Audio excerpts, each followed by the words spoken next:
In the dead of night, the night janitor of St. Paul's Hospital walks on his head, his body twisted beyond recognition. But he's not alone. Ghostly figures close in, trapping anyone who dares to stay.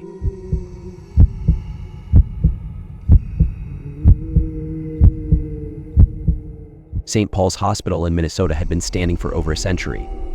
It was a towering building, ominous in its very structure, with weathered brick walls and windows that seemed to stare into the abyss.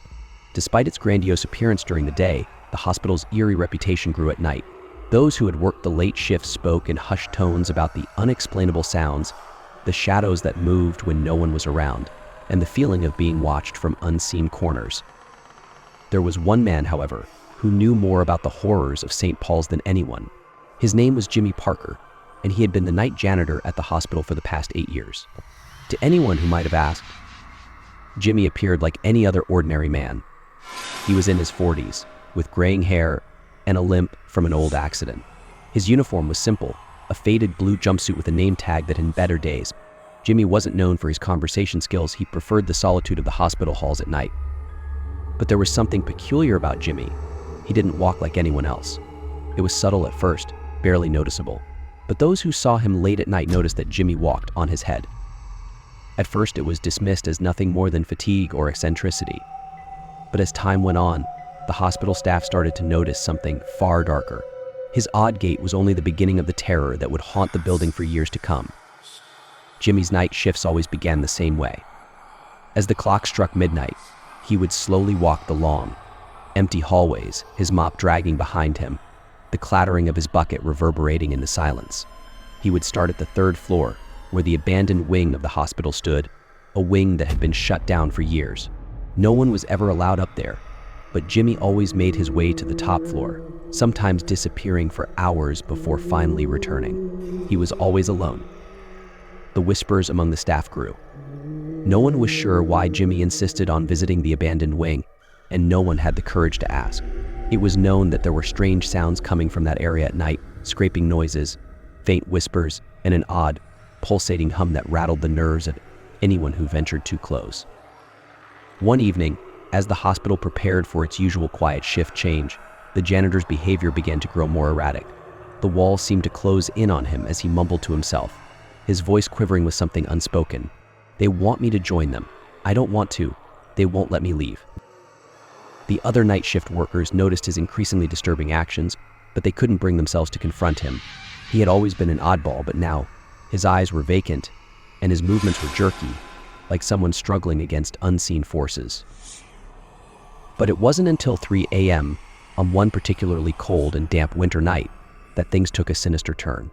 That night, the temperature plummeted and the air inside the hospital grew heavy. The hospital had been under renovation, and certain areas had been locked off due to safety concerns. Jimmy, however, was unfazed by the signs. He seemed to know the layout better than anyone else, moving freely where no one else dared to go. The crash came suddenly, shattering the quiet. It wasn't a loud, violent noise, but more like something dropping with a heavy thud. Susan, one of the nurses working that night, heard it and rushed down the hall to investigate. What she found was enough to freeze her in place. There, sprawled out on the cold, tiled floor, was Jimmy Parker. His body lay at an odd angle, as though he had been tossed aside. But it wasn't the way he had fallen that disturbed Susan, it was the way he was positioned. He was walking on his head. His body contorted unnaturally, his limbs twisted and curled, while his head was upside down, planted firmly on the floor. His eyes were wide open, glassy and unblinking, and his mouth twitched as if he were trying to speak, but no words came out. Susan screamed for help, and moments later the other staff members arrived. They helped Jimmy to his feet, though something was off. His expression was vacant, as if he were no longer aware of his surroundings. His neck had twisted at an impossible angle, but it wasn't broken, just wrong. It was as if something inside him had shifted, something beyond human comprehension. Jimmy's eyes rolled back in his head, and for the briefest of moments, Susan thought she saw something else behind them, a shadow, a dark presence that was watching her. Then, his head turned all the way around, so his eyes locked with hers. "You can't leave," he whispered in a voice that wasn't his own. It was deep, guttural, and chilling, as if something ancient had taken control of his body. "They won't let me leave, and they won't let you either." Terrified, the staff tried to restrain Jimmy, but it was no use. His body began to jerk and twitch violently. He collapsed again, but this time he rose up onto his hands. His feet, bent backward in a grotesque imitation of human motion, hung limp in the air. It was as though the hospital itself was contorting his body, forcing him to do things that were not possible. The lights above them flickered, casting erratic shadows on the walls. The temperature in the room dropped so rapidly that Susan could see her breath. And then, from the dark corners of the room, came the unmistakable sound of something else. Figures. The shadows began to move. At first, they were just faint, shifting forms at the edges of Susan's vision. But soon, they took shape, translucent, ethereal beings with faces twisted in agony. Their hollow eyes stared not at Jimmy, but at Susan. It was as if they were waiting for something to happen, something to claim. The figures inched closer to Jimmy, and he screamed in pain as their cold, spectral hands reached for him. His body twitched and spasmed, writhing in ways that defied logic. And then, with a sickening crack, his head twisted around again, snapping with the sound of breaking bone. His body began to rise into the air, floating as if gravity no longer had a hold on him. His feet dangled lifelessly, while his arms flailed in a grotesque dance. Susan stood frozen, paralyzed with fear. The figures surrounded Jimmy, pulling at him, stretching his limbs, twisting him further into the air. It was as though the hospital itself was feeding off his suffering, growing stronger with every movement. Suddenly, the lights went out completely.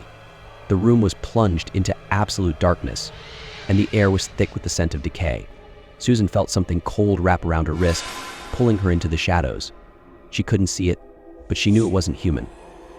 The last thing she heard before the darkness consumed her was Jimmy's voice. It had changed, deepened, distorted. It was no longer his voice, but something darker, older. "They won't let us leave," it growled.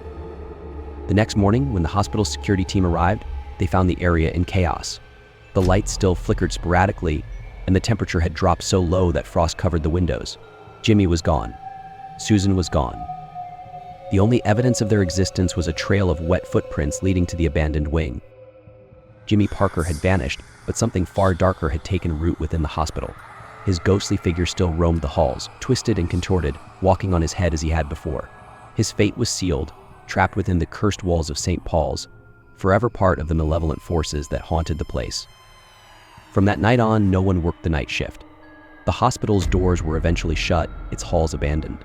But some say that if you stand at the entrance on a cold winter's night, you can still hear the faint sound of footsteps echoing within. If you listen closely, you'll hear Jimmy's voice, his chilling whisper from the darkened corners, "They won't let us leave." As the years passed, the haunting of St. Paul's Hospital remained etched in the minds of those who dared to speak of it. The building, now abandoned and crumbling, stood silent, its walls soaked in the darkness of forgotten horrors. The twisted fate of the night janitor, Jimmy Parker, and the chilling spirits that had claimed him were not just stories, they were warnings. The memories of those who entered its gates lingered in the air, heavy with dread. No one truly knew what had happened to Jimmy, but those who ventured close could still feel his presence, could still hear the eerie sound of footsteps that weren't their own echoing in the halls. Some believed Jimmy had become part of the haunting, his twisted form now a permanent fixture in the hospital's dark past. Others said he was still out there, forever trapped in the very building he had worked in, forced to roam the empty halls in his unnatural state. Then, there were the others, the ones who had ventured in after Jimmy's disappearance. They came in search of answers, hoping to uncover the truth of the supernatural forces that had terrorized the building. They, too, never returned. Those who spoke of the hospital's curse told stories of blood-curdling whispers and shadowy figures that moved in the corners of their vision. They spoke of the air growing unnaturally cold, of footsteps that weren't their own, and of eyes watching them from the darkness. And so, St. Paul's Hospital remained a cursed, forgotten place. No one dared approach it at night, and the stories of its horrors spread through the town, keeping people awake with fear. The building had become a legend, a warning. But in the darkest corners of the world, there are always those who are drawn to the unknown, to places where others dare not tread. If you enjoyed this spine-chilling tale, be sure to like, subscribe, and click the notification bell. Keep the lights on, and remember, some places are better left unexplored. Share your thoughts in the comments below, and stay tuned for more terrifying stories that might just keep you up at night.